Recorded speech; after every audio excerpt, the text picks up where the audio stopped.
All right. Good evening. Good evening.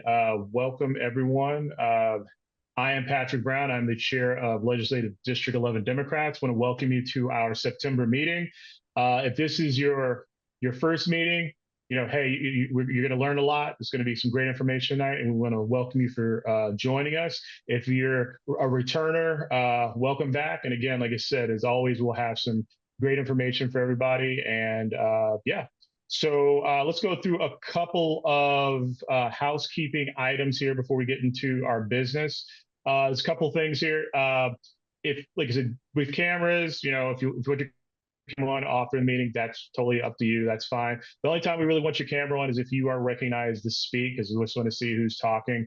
If like I said, if you're recognized to speak during the meeting, make sure you have that mute button on.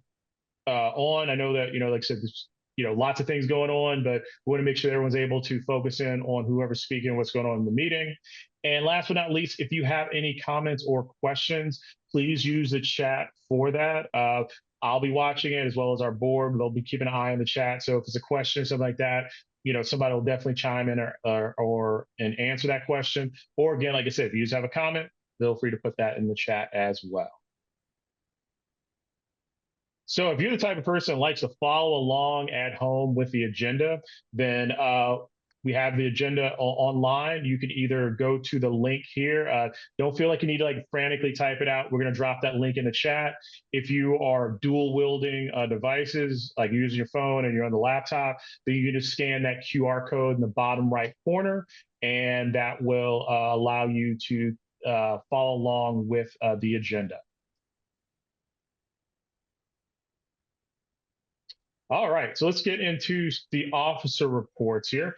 I will kick things off. So, just want to say hello from sunny Washington D.C. So I'm broadcasting live from our nation's capital. I'm here for the Congressional Black Caucus, but I could not, pass up the opportunity to, of course, participate or run our LD meeting. And like I said, it's not every day you get to do it from DC, so I'm excited about that.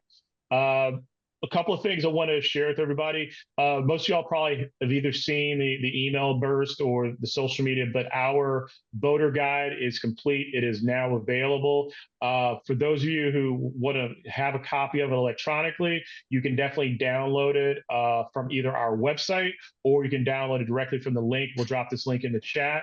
These are, of course, our endorsements for candidates for election. It's a two-sided document. So I only just have the front side. On the reverse side, it has our recommendations for the propositions at the state level, the county level, as well as the city level. So they're propositions at all three levels of our government in this election.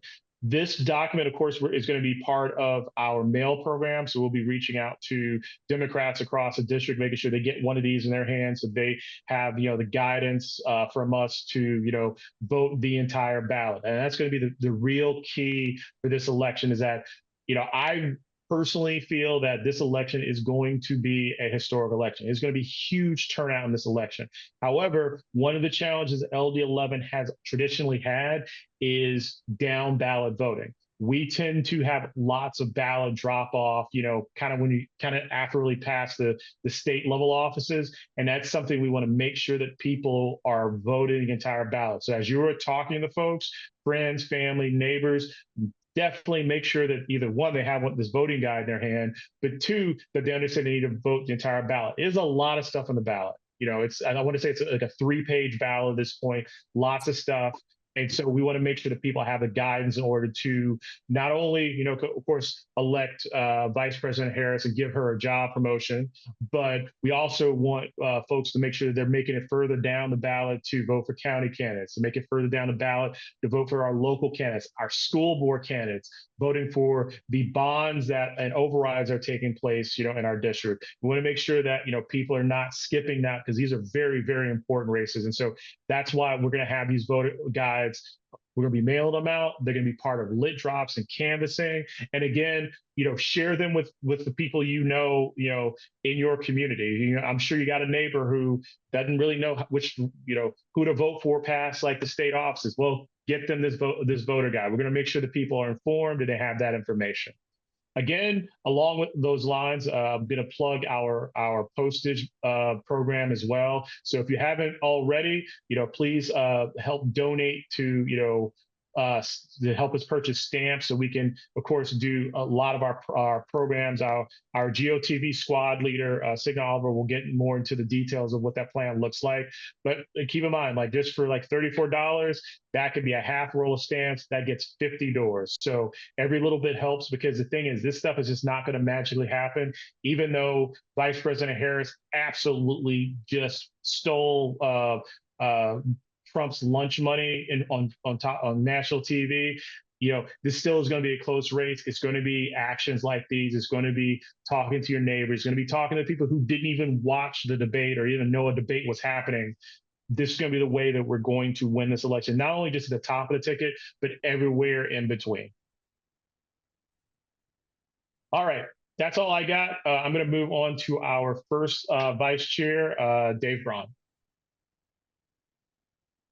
Very good. Anyway, I think probably most of us watched the debate last night, and at least in my opinion, it's pretty clear that Kamala Harris won it, overwhelmingly.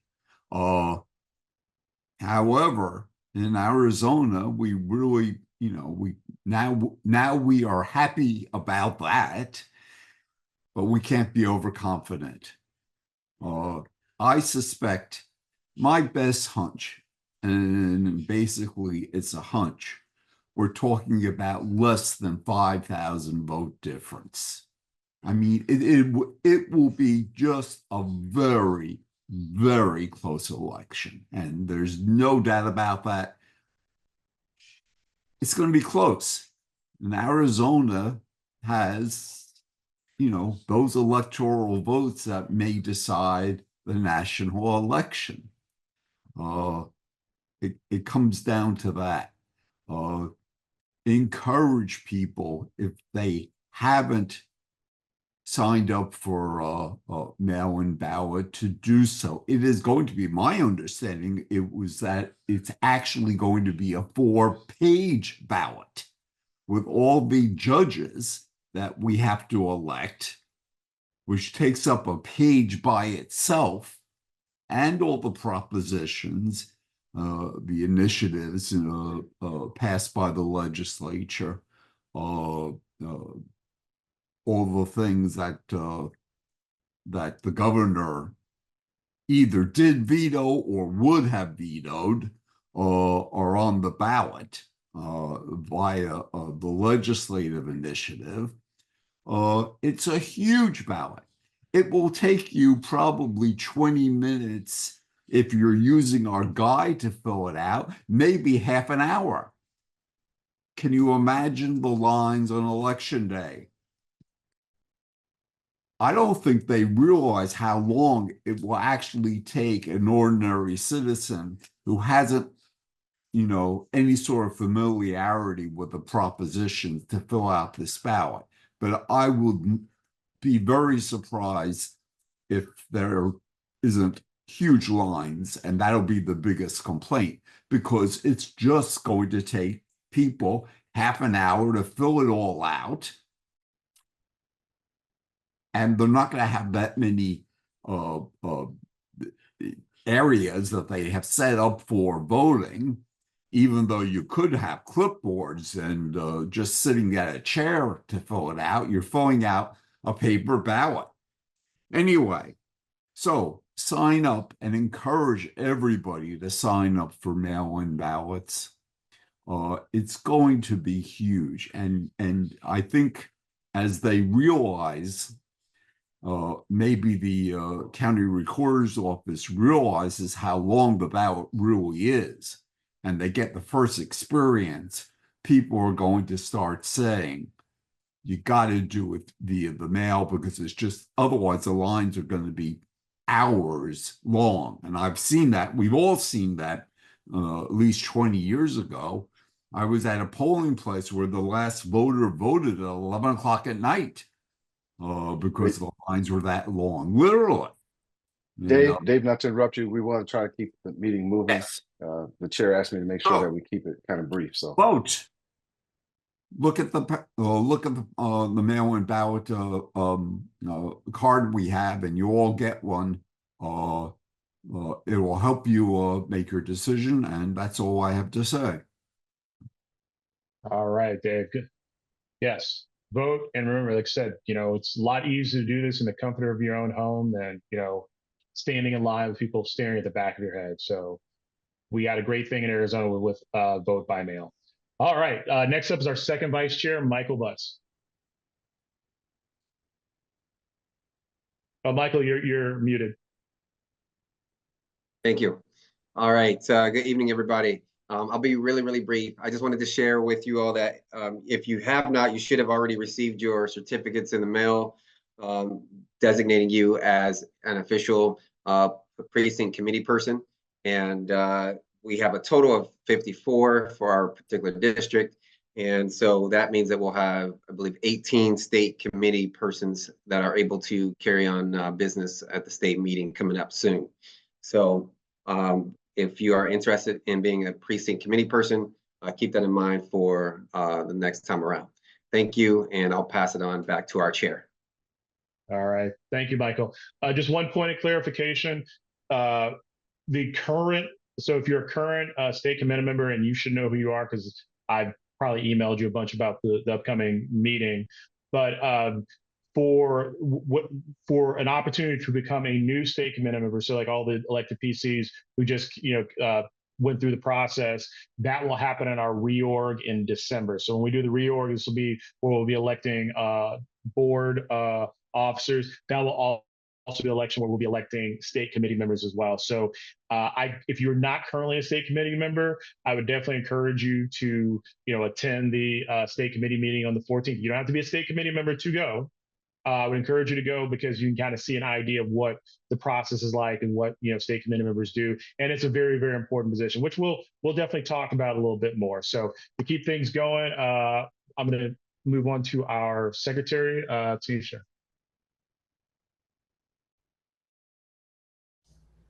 Good afternoon. Can you guys hear me okay?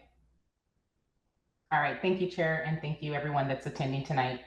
Just want to give a brief reminder that we do have 54 elected PCs for this cycle. So we want to make sure that we have current contact information for you. So what I'm going to do is I'm actually going to, because this call is great, I'm actually going to put my personal email address in the chat. Please email me your contact information so I can make sure it is uploaded onto our master. I'll also put a brief description of what I need in order to update the 2024 roster. Thank you so much, Chair. All right. Thank you, Tanisha. Let's see. Next up, our Sergeant at Arms, Robert Branscombe. good evening, everyone. Thank you for joining. About 2 weeks ago, we had the honor and the pleasure to have Representative Justin Jones come out from Tennessee and speak to us at a successful event at the Culture Hub. The crowd was fantastic. Representative Jones didn't disappoint. And I think everyone was enthused and fired up, especially after hearing him and his story and how he's had to persevere in the legislature back there in Tennessee.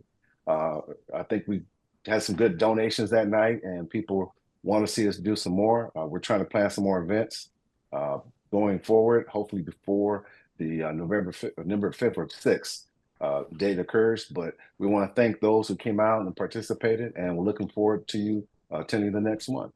That's all I have today, Mr. Chairman. All right. Thank you, Robert. Okay, so that'll be the ops reports. I'm going to move into committee reports. So I'm going to be recognizing Signa Oliver. She is the lead on our GOTV squad. So she's going to have some updates as kind of what to expect and what's going to be happening with our GOTV plans and how y'all can get involved. So Signa, take it away. All right. Thank you, everybody. Good to see everybody tonight. So last time we met, I gave our, pretty much our high level outline of what we were going to do. And we have a project plan, but right now we're still gathering volunteers. So if you have not volunteered, you know, send it over and we'll put you on the list. But the upcoming events start tomorrow. We're going to be training for the next 2 Thursdays, tomorrow and then on the 19th, so the 12th and the 19th at 6 p.m. We're gonna have get out the vote training. It's gonna we've slotted it for 90 minutes, depending on, you know, questions and answers. It may take the full 90 minutes, but it may not. And just depending on how many people we have participate. I haven't checked with our chairman to see, you know, what we've gotten mobilized, because we put it out in Mobilize everywhere. But I'll get that information. But it's tomorrow, September 12th and September 19th from 6 to 7:30. What we're going to be training is how to phone bank, how to text bank. There's something that's called Neighbor to Neighbor that's put on by Indivisible. So we're going to have some neighbor to neighbor training, and then we're going to get you guys ready to, you know, move forward and start when we start canvassing in a few weeks. You will have that opportunity and you will already be trained and ready to go. So we are doing that. There's another event that I have a solid date on as well, is the Parade to the Polls on October 19th, where there's going to be an event from 1 to 3 p.m. in the afternoon. And we're going to meet at Cesar Chavez Park in the parking lot, and we'll have a map and everything to designate where we're going to meet. And we'll have you know, poster boards that you can make, or signs and things that you can put on your vehicle. And we're not going to, you know, make you damage your vehicle. We'll have things that won't damage your vehicle. We'll have, you know, the window chalk and that sort of thing, so you can put messages on there. But the reason for doing a parade to the polls, because the ballots will have dropped. We want people in our community to start, if they haven't already, getting their ballots in. So this is one way to do it, and it's going on all over the state. Different groups are doing it. So here in South Mountain, we're going to do it on October 19th. That's a Saturday from 1 to 3. So the first hour, we will be decorating our cars, and I've put out the call to some car clubs, and they're going to participate with us as well. And then we will have a huge truck with the billboards sign, the electronic sign on it, that will go with us, and or else it'll meet us at our end, which is the post office on 7th Street, and between Baseline and Southern. I think it's Vineyard. And so that's where we're going to end, and we'll end, and everybody that's in the parade that has their ballots, because we're telling people to bring your ballots, your completed ballots, so you can drop it in the mailbox right there on 7th Street and Vineyard. So that's what's exciting now. There are going to be events, and Patrick will help me get them out, but look, you'll see Mobilize stuff come out. Make sure you're checking the newsletter every week, because as events come up, you know, we're going to have literature packing parties where we're going to pack lit for all the candidates, for our voter guide, all of that stuff. So when we do hit the doors, we're going to be able to have packets that you can just hang on the doors. I have, you know, plastic bags that we're going to have the lid in, and you could just either hand the bag to the resident that's there, or you can actually just hang it on the door and do a lit drop. But it'll be exciting. A little bit more about Neighbor to Neighbor. Neighbor to Neighbor is a program where if you put your address in, and we'll have a link in our training tomorrow, you put your address in, and what it'll do is it'll bring up 10 neighbors in your neighborhood that Democratic leaning. So you can start having conversations with them and then having conversations with other people. And you can get more people as you go if you'd like to do that. And that does two things. It gets you to know your neighbors and it also gets them ready to cast their ballots. So a lot of exciting things to come. We are going to be canvassing soon, trying to let it cool off a little bit because we need people fresh and we don't need to wear people out. And also, the ballots will drop on October 9th, and that'll be around probably a week before that. We'll start the canvassing so that it'll be fresh on people's mind what we are the information we're giving them so that they can make informed decisions. Back to Patrick. All right, thank you, Signa. And again, like I said, this, as I stated earlier, this is how we win. This is how we do the work. So if you haven't already, sign up for that training that's coming up. I know it's one tomorrow. This will be one on the 19th. It's a virtual training, so you don't have to drive anywhere. And so yes, please, like I said, this is what we do. This is what we do. And so please, there's no wrong way to this work. Some of y'all are gonna be, in the streets, hitting the door. Some of you guys will be texting. Some of you guys are gonna be calling. But the thing is, we got to do, the work in order to win races. With that being said, let's talk about some very important race on the ballot. It's our school board. School board is a very important position. If any of y'all on this call work in schools, you know how important your board is. Parent, just be, an engaged community member.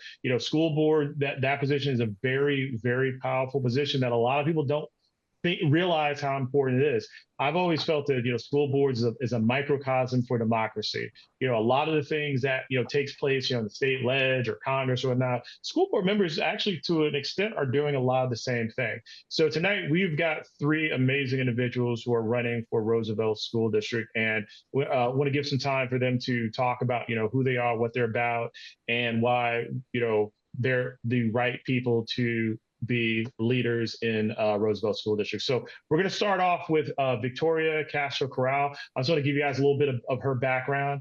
She's a value-driven leader and Phoenix native running for the governing board member with Roosevelt School District.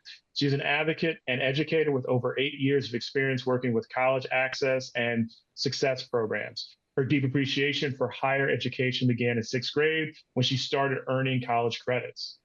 That's pretty cool. She is currently the supervisor for high school college advisors in a post-secondary institution and values creating support systems where students can gain a sense of fun, freedom, power, and belonging. She believes in the power of representation and considers herself an instrument to her community to promote equity, access, and inclusion in education. And with that said, Victoria, the floor is yours. Thank you, Patrick. Hi, everyone. I'm Victoria Castro Corral. That's me in a nutshell. So I share that I took college credits in 6th grade because I realized how much of an impact that was, and just being like now as a supervisor working still with early college programs, I kind of just consider this like a full circle moment. Working with high school students, I realized that college and career readiness does not begin in high school. It begins very early on, which is why I'm so passionate of bringing my passion for higher education to kindergarten, as early as kindergarten. I am not a mom, but I am an older sister. I'm an aunt. So they range from like kindergarten to 7th, 5th graders, so all of the above, which has just made me be more intentional with my approaches with them and making them feel very excited about education and about the programs that exist. So I am big on just connecting them to the community and the resources that already exist. I volunteer at the Phoenix Public Library, so the Burton Bar.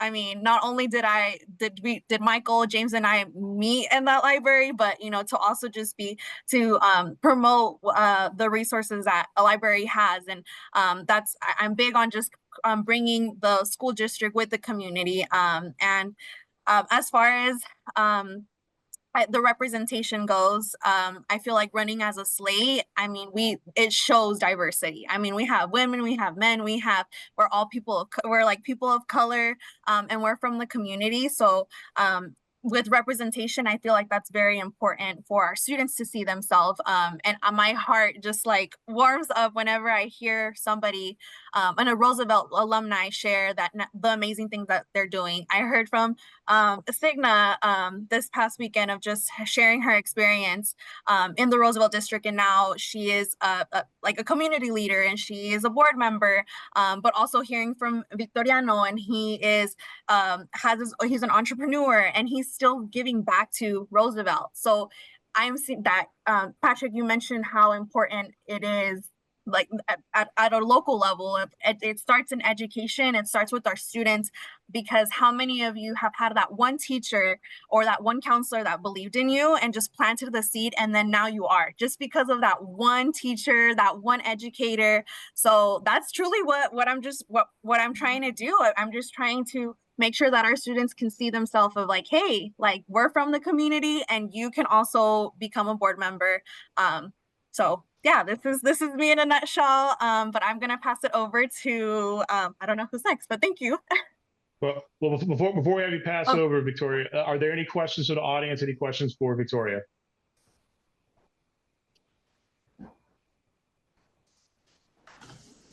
I have one. Victoria, I know you spoke about your experience and that sort of things, but what can you say to the group about, what you think that you can do to enhance the Roosevelt School District?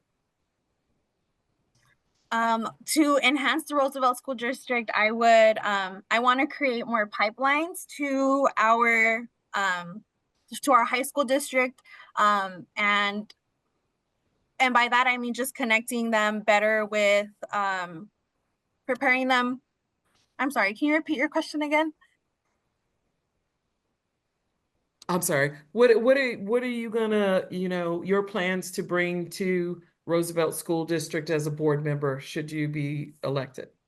Got it. Okay. Well, my 3 priorities is early learners. So just making sure that they are exposed to STEM, just like STEM subjects, to math and skills, to making sure that that math and reading skills are being focused on, and I know they are, but I do want to I want to continue on the agenda that's already in place with our current governing board. So just adding, like, continue to contribute to it, and just add to that. But in addition, parent engagement is a big component. I want to enrich that part because it starts also from our parents, and making sure that are the different communication channels that exist. Are we connecting well with our parents? How are we always hear like, oh, it takes a village to raise a child, but what are we also doing to support that village? Is our community good? So also making sure that we're connecting the parents and our families to the resources for them, for their well-being, and then that trickles on also to our students.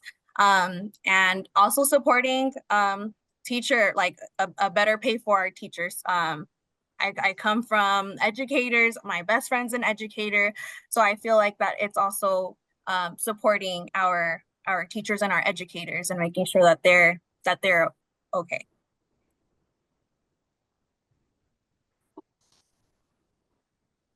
All right. Thank Any you, Victoria. other questions? Okay. Thank you, Victoria. So we're going to move on to our next candidate, James Gonzalez.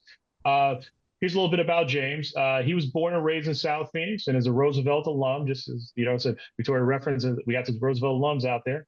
And he's a Columbia University alum.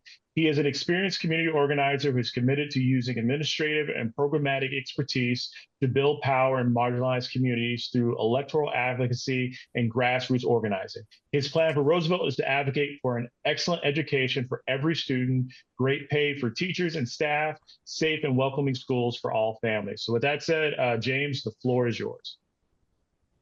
Awesome. Thank you so much, Patrick. Hi, LD11. My name is James Gonzalez. I'm a candidate for the Roosevelt School District Governing Board. And as Patrick mentioned, I am a Roosevelt alum and a South Phoenix native, born to a working class family. My mother is a bilingual receptionist, and my dad worked for the city of Phoenix in the sanitation department. I attended Clovis Campbell, Bernard Black, and South Mountain Community College. Currently, I'm a college coordinator at the Be a Leader Foundation. An experienced organizer, as Patrick mentioned, with a dedicated track record of using administrative and programmatic skills to build powers and advance justice in marginalized communities.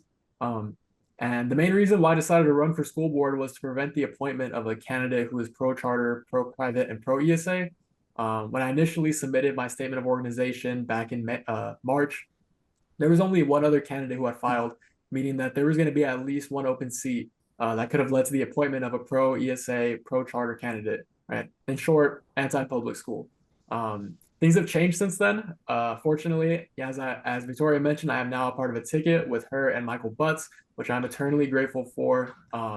However, on May 3rd, 3 Republican candidates, including Tatiana Pena, filed their statement of organization simultaneously. So they're running as a ticket. And this Republican ticket is a potential catastrophe for the Roosevelt School District. Their anti-public values will cause the ruination of thousands of students, teachers, and staff. I believe that we must fight for our public schools and not allocate our funding to for-profit K-12 enterprises. I believe in excellent education for every student, as all students deserve a working-class education. And I believe in good pay and benefits for our teachers and staff, as Roosevelt is the largest employer in South Phoenix. I believe in safe and welcoming schools for all families, as every family should have the confidence that their child is in a safe and welcoming school.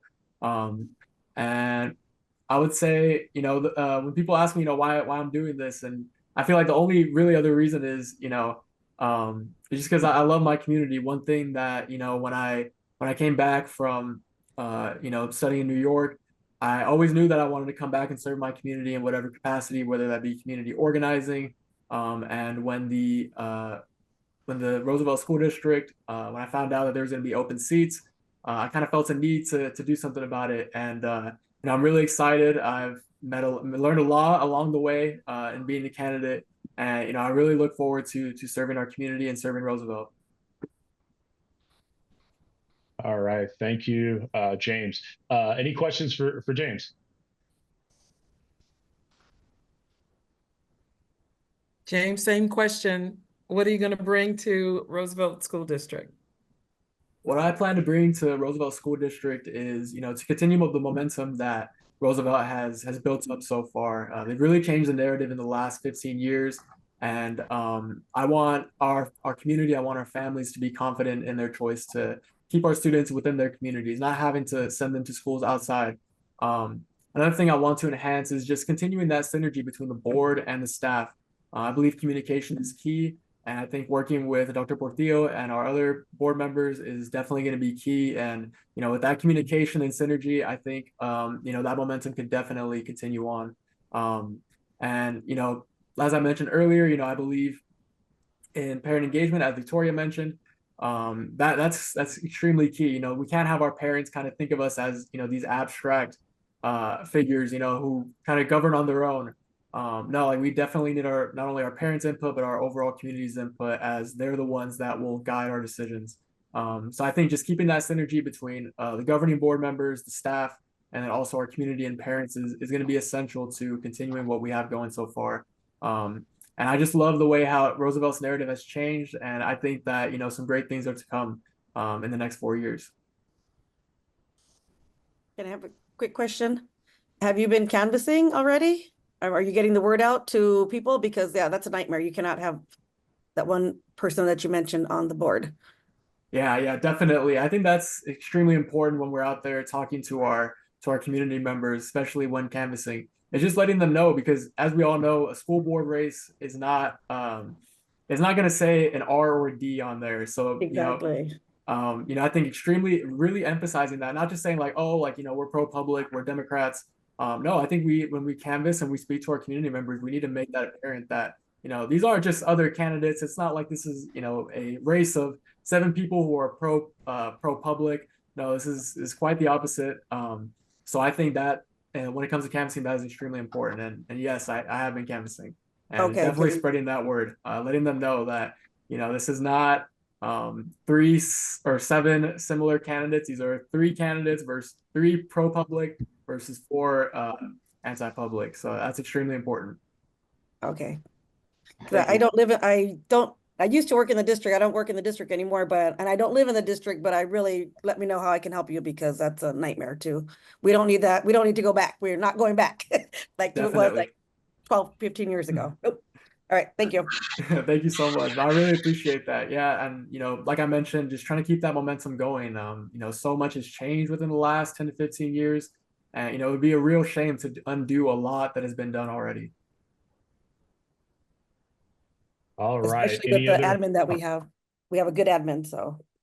Yes, definitely. Dr. Portillo and all her staff, they're extremely intelligent. You go to a board meeting and you just hear them speak, and it's like they know what they're talking about. So to have the thought of new governing board members being against their agenda is just it's ridiculous, and it's honestly a disgrace. All right. So thank you, James. We're going to go to our final candidate of the night. This person might be a little familiar. You may have heard of this person before. You may have seen him around, but I want to make sure everybody knows who he is. Michael Butts is a father.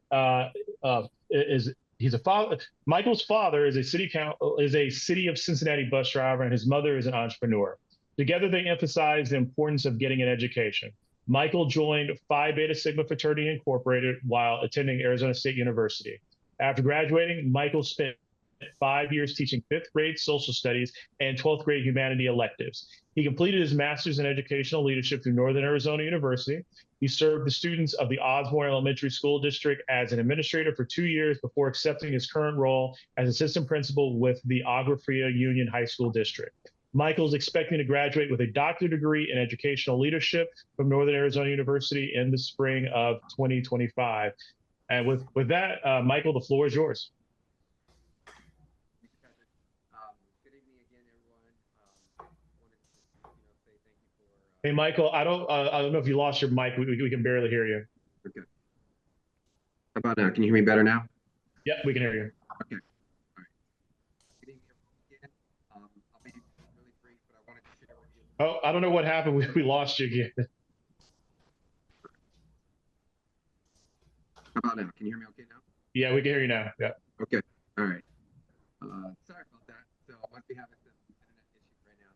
How's the sound? No. Whatever you're touching, you might want to hold on to it. That we can hear you when you do that. All right. How about now? That's a little bit better. All right. A little bit better. Okay. Yeah. Okay. All right. So yeah, with that background, I wanted to share. I've been in education for the last 9 years, and so my family background. Can you hear me okay still? You're kind of cutting in and out a little bit. I don't know what it is. It was just fine.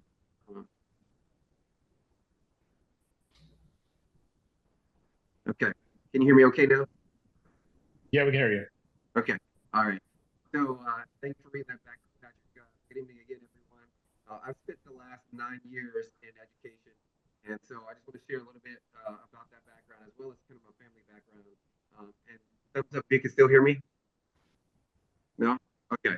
I may have to call later. 1 second.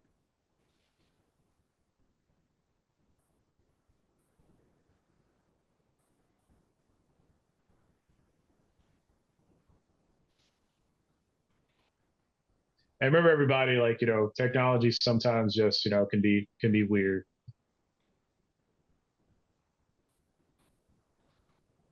But hey, while Michael's getting this set up, I'm just going to do a quick plug here. I think I know people kind of ask the question of like what you guys can do to help these folks out. Definitely, share their information with people especially people who live in the district. I'm sure that they will discuss financial contributions to help make sure that they have what they need to run their campaigns. But also, hey, they're going to need folks helping them canvass, getting their information out, knocking on doors. So please, with all of our candidates, we definitely, it's people power that makes this stuff work. So, any like way you can help support these candidates, please do so.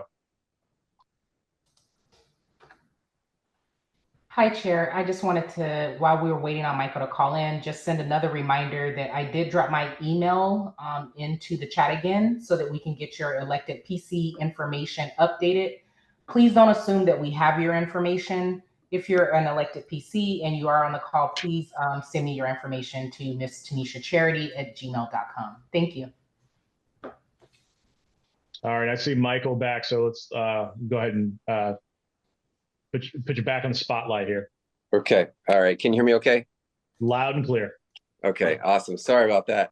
I had to switch to my mobile device. So anyway, thanks for reading the background, Chair. And so let me just kind of share with you a little bit about my family. I come from a family of public service. Both of my grandfathers were pastors.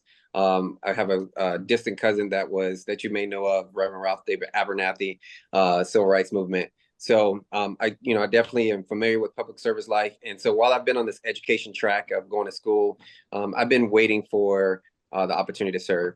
And so, before I get into my political experience, I'll talk about my education experience. Again, the last 9 years I've been in education. 5 years of that I've been teaching social studies and humanities, and then I moved into administration. I was actually a teacher during the COVID pandemic, and so going from the classroom to online was very challenging. So I know what families went through, and then also when I moved into the administration side of it, I've got 2 years of administration in elementary school district, specifically for Osborne. And so one of my things that I had to do as far as that role was evaluate teachers. And so I know what it's like to go into classrooms and observe instruction. I know what high quality instruction looks like as an evaluator. And so I took on the challenge of going into the high school side of it. And so this is my second year of high school administration, and it's a much different, but same element of parent engagement, like James and Victoria talked about, community engagement, and really just making sure that all stakeholders have a voice at the table and that you're making very sound financial and collaborative decisions. And so in both roles as an administrator, I evaluated, like I said, teachers at the high school level as well. And I did take on some other projects with both districts. So with Osborne School District, I helped them with their bond initiatives out in the community. Also with Agua Fria Union High School District, I'm also helping out with their bond initiatives, both last bond and this current bond. I also took on another project with called Meet and Confer. And Meet and Confer is where you basically represent a group of employees. Since I'm an assistant principal there, I represented all the APs in our district and really facilitated those meetings to make sure that our needs and our wants were heard at the district level. And so we presented those needs and wants to the district. And then as a collaborative decision-making process, they were able to look at the finances and see what needs they could grant, what wants they could grant. And some we were able to get, some we weren't. But that process, I learned a lot. And so really, I want to bring all of that experience to the Roosevelt School District. Although I'm not an alumni, but I am excited that Victoria and James are both former Roosevelt School District students. And so that's exciting. As you know, we've decided to run as a slate. And so all three of us are running together. And I think that all of our experiences really complement each other if you reflect on our backgrounds. And so we have good synergy, good chemistry. And then as far as my political experience, let me talk to you a little bit about that. In the 2022 race, I ran as for House Representative seat.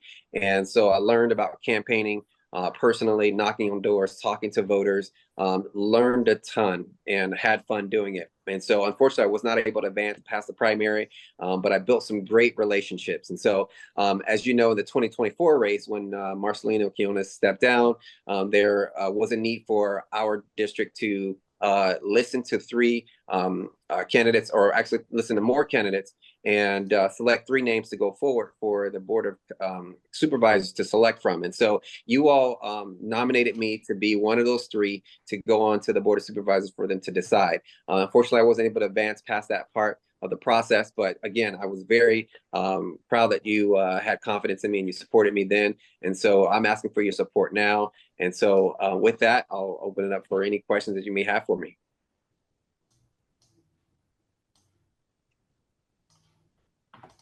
I'm pretty sure Cigna has a question. Well, he actually answered it in anticipation of my question. Don't try to outdo me, Michael, okay? Don't try to outdo me. Sorry about that. Okay, so any other questions for Michael?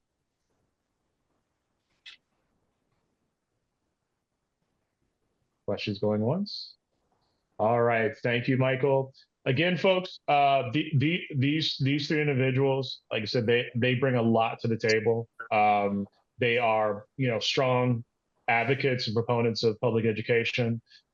They understand the power and the importance and the impact that public education and good public education can have on the lives of students. These are the folks that we want in these types of positions. And so when everybody's talking about the top of the ticket, when they're talking about, when they're, like you said, when folks you hear taking that victory lap of how, Vice President Harris, gave it to Trump, when you're hearing people talking about, who's running for Congress, who's running for these other positions, remind them that, hey, we got some stuff going on, at the school board level. And again, it's somebody who's, been a resident of South Phoenix for, a long, long time. I have seen, the old days of the Roosevelt School District, and I've seen the growth and the change, the positive change of Roosevelt School District.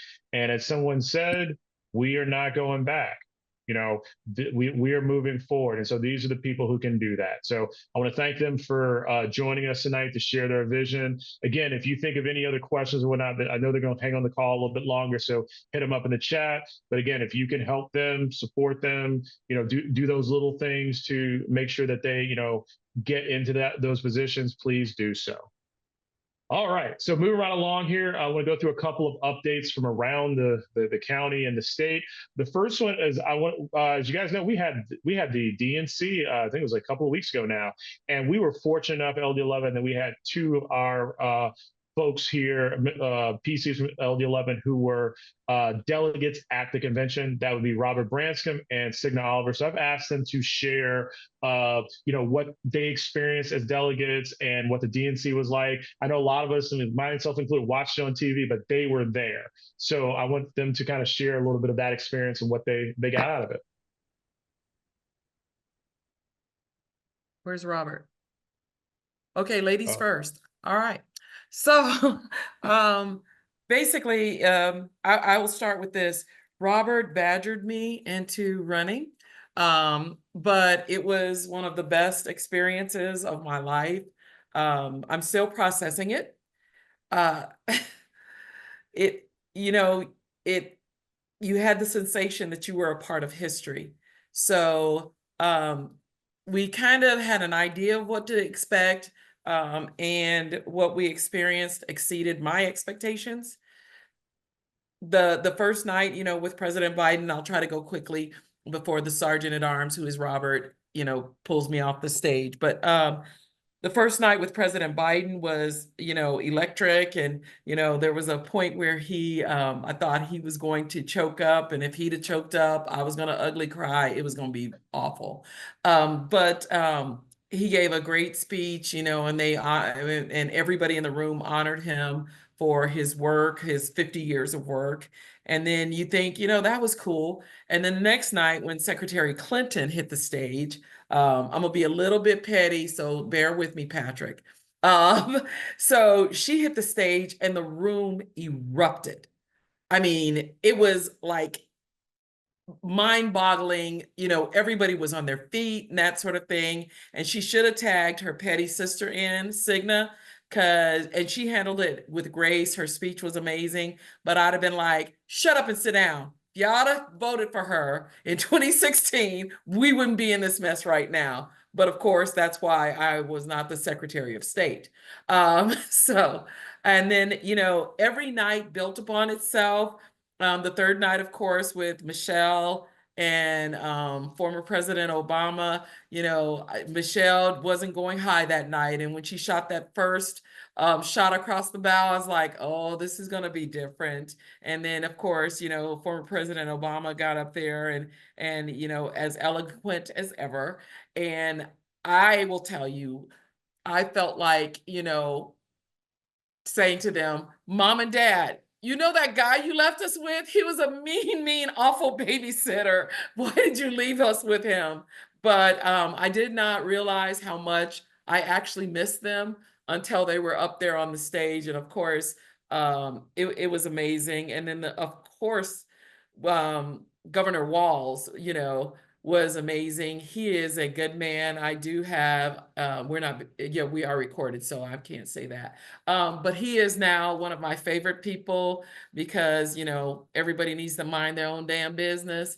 And then when his son Gus, that was a touching moment in there. I mean, I think we all were batting back tears when Gus got up and said, "That's my dad." And then to hear, you know, the commentators from the other side the next day coming for him, what they don't understand is Gus has a whole nation full of aunties, and we are here for that smoke.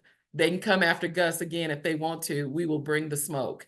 But it was an amazing night. And then, of course, you know, the vice president's night, she hit the points. She brought it home. So every single night, in my opinion, built upon itself. We made some great connections. We brought some great resources back to Arizona to help us through this election cycle and beyond. We've got, you know, groups coming in from California, from New Mexico to help with canvassing or whatever we need. I was asked that over and over again. What does Arizona need? What does Arizona need? You know, and, you know, we had some great organizations that said, you know, we'll send people in because we want to get in the fight. You know, New Mexico and California kind of boring because, you know, their state's going to go blue. So they want to get in the fight with us. So that was my experience. I am very pleased because, you know, Robert is petty. And so the last night he turned to me and looked and he goes, "So you upset that you ran and you won?"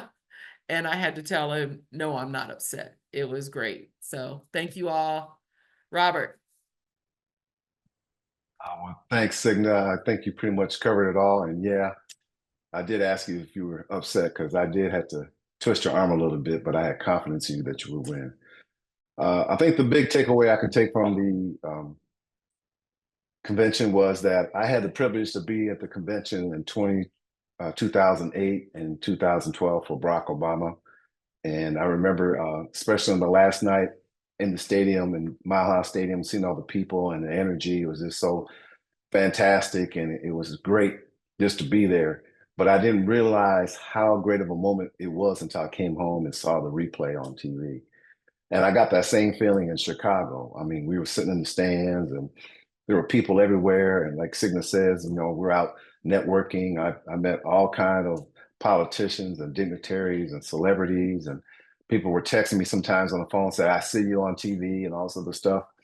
But it really didn't sink in until I got home that that was a part of history and that it's a privilege and an honor for those of you who voted for us to be in that scene and that moment. It was that I really enjoyed it. I think that what we brought back was that we saw a different Democratic Party. Not the one that's talking about, as Michelle Obama used to say, when they go low, we go high. You know, it's like when they go low, we fight. And I think that's been a weak link for a long time for the Democrats because the Republicans try to prey on us being so civil. And now they know that we're in for a fight. And I think that's what the energy is about right now with Vice President Kamala and Governor Walz, that we're in a fight, but it's a fight that we definitely can win. And just walking around and having that kind of energy and everybody feeling the same way about it was fantastic. A lot of you think that we partied a lot. No, we didn't, because we were in that stadium from like 3:30 to 11:30 at night. By the time we come home, we were tired, want to eat and go back. But, you know, we did attend some caucuses over at the convention center. We did, you know, mingle with some other the delegations from other states. We were in the hotel with Kansas, Iowa, Michigan, Marinara Islands, and Arizona. So we did run some few people there, but I just have to say, you know, I was just honored to be a witness to history again, especially when the balloons dropped. You know, when the balloons dropped, I videotaped that and sent it out to people. They said, man, there was 100,000 balloons, and it probably was because they kept coming down. But enjoyed it. Thank you very much for at least allowing myself and Cigna to be a part of their history. And, you know, we got to go out and win this fight and make Vice President Harris and Governor Walz the President and Vice President of the United States. All right. Thank you, Robert. Thank you, Signa. Does anyone have any questions or anything? Because like I said, like I said, it was cool just going like, hey, I know them. They're on TV. So, all right. Well, thank you guys. Like, so you represented us like amazingly. I'm proud of y'all. I know everybody, on the call is, and again, like I said, these types of events, if you're thinking about, hey, in 4 years, you want this experience, then, these are the people to talk to figure out, just, what it's like and, how to do that. Because, again, this is going to be a historic election and, they were here kind of at the ground level of that. So, all right.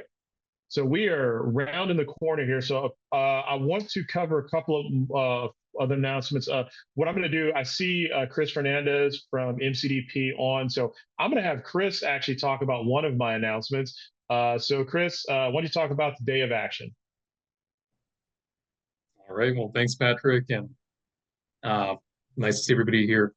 So this weekend will be the first of 4 weekends of action with MCDP, and we'll be partnering with candidates and LD11 and other community partners to really do a big voter outreach push.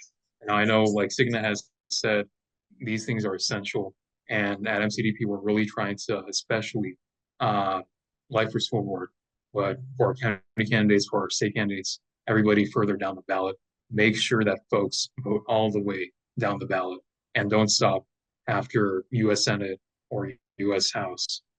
And like we saw in 2020, when Mark Kelly won, but Adrian Fontes lost. Now that we could have won that office if 200,000 people that had voted for offices at the top of the ticket and continued further down ballot. So it's crucial that we encourage our neighbors not just to vote for Kamala Harris and for Ruben Gallego, but for all of these critical and winnable county and state and local seats if we all show up to vote. So I really encourage you to all join us this Saturday morning and this Sunday afternoon at El Recoso Park, right in the heart of LD11, where we'll be canvassing with some of our great county candidates. But please sign up, share with your friends and neighbors. We cannot win this election without your help. And every single person that we get and encourage and give the information to vote all the way down ballot, not only will help us win those seats, but increase the already thin margins at the very top of the ballot and secure a win in Arizona across the board. All right. Thank you. Thank you, Chris. And again, the link to sign up for this is in the chat. So if you haven't already signed up, please sign up. Again, this is how we win races. This is the work that we have to do. All right. Two more announcements and we'll move things over to our public comments and announcements. So one of the things coming up, this is going to be Saturday, September 28th. Congresswoman Maxine Waters will be in sunny Phoenix, Arizona. She'll be the keynote speaker for the MCDP Champagne Brunch. So if you are interested in seeing the Congresswoman, as well as, of course, helping support the county party, you can sign up to do that. I know, I think it's like LD11 will be trying to get a table set for that. More to come on that one, but I'll drop that link in the chat right now so that, again, as many of y'all, we all affectionately call Auntie Maxine. So she's coming here to, get us fired up so we can get this work done. The other announcement is the state committee meeting. That is going to be Saturday, September 14th. That's actually this Saturday from 12 to 3 p.m. That's going to be at Phoenix College. Again, if you are a state committee member, this is a mandatory meeting. You need to be there. I would say turn your proxy, but that ship sailed about 3 hours ago. So you would have to submit that by 5 p.m. the day. So like I said, it's a great, obviously, it's going to be a good event for, understanding what's going on with the state party, as well as, just making sure that we're in a good place to do what we do, which is win races. All right, so let's go ahead and bring things kind of to almost a conclusion. Let's go into our announcements here. Please keep announcements about 60 seconds because then, we hit the mute button. And also just out of just concern for me, because it's actually 11 o'clock in Washington, D.C., so it's a much later for me. And I've been flying all day, so just, keep it short. Leading us off will be Andrew Wonder, and he was going to talk to us about a Proposition 486. Andrew, the floor is yours. Thank you. Thanks for having me tonight. Yeah, I'll make it real quick. I know this is already on your voter guide, and we got support from most of the Dem LDs all across the county, and they're all putting it on their voter guides as well. But yes, I'm here on behalf of Proposition 486. That's a referral that was passed unanimously by the Maricopa County Community College Governing Board to include all their Democratic members, Linda Thor, Tom Narini, Jacqueline Smith, Kelly Butler. So not to be confused with some of the crazy referrals that came out of the legislature, this is simply to adjust the expenditure limit for the community colleges that voters last set 45 years ago. So currently, the community college district is funded primarily through property taxes. And with the population growth we've seen in recent years, the amount being collected has surpassed the amount they can legally spend, which causes them to pay fees back to the state for simply spending the money they have. So there's been various legislative band-aids put on the issue in recent years, but it's really time for a long-term solution. That's what this proposition will do. It'll adjust the base level of the expenditure limit to properly fund the system.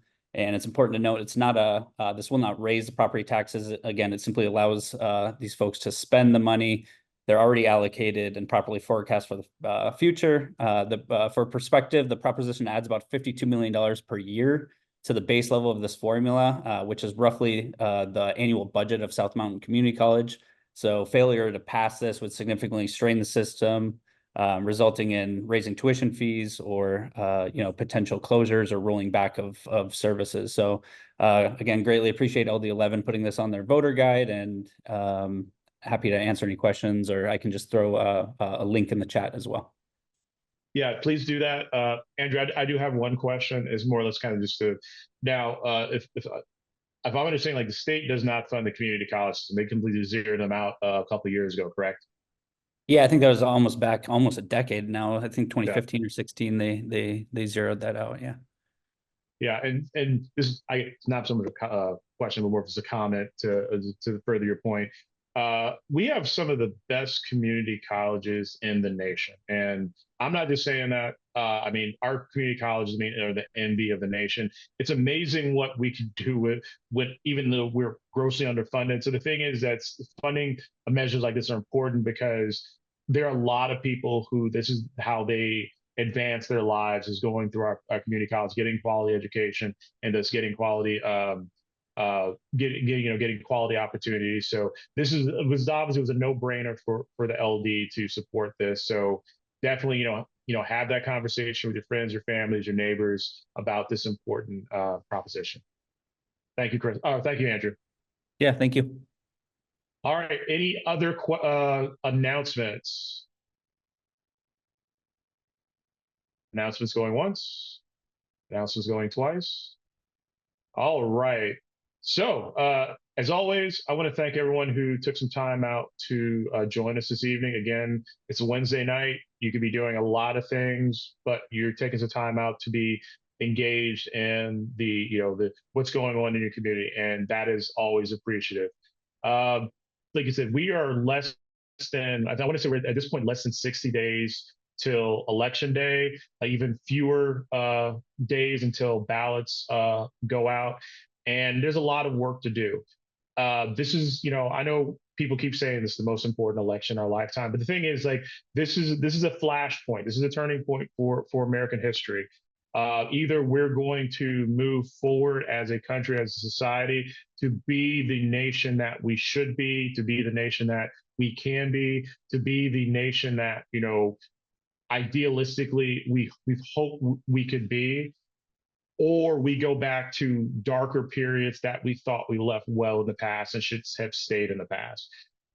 What type of country that we are on November 6th will be determined by the time, the effort, and the work of people who are knocking on doors, who are making phone calls, who are canvassing, lid dropping. Also, it's going to be determined by the people like Michael and James and Victoria, who are stepping up to run and to be elected to office, you know, as a school board member. It's going to be the people running. It's going to be Yasmin Assar, who's running for Congress. It's going to be Ruben Gallegos running for Senate. And it's going to be, you know, our legislators are running for re-election. The fact of the matter is that we have to do the work. This is not going to be a gimme. It's not going to be, oh, you know, we got this. We have to do the work.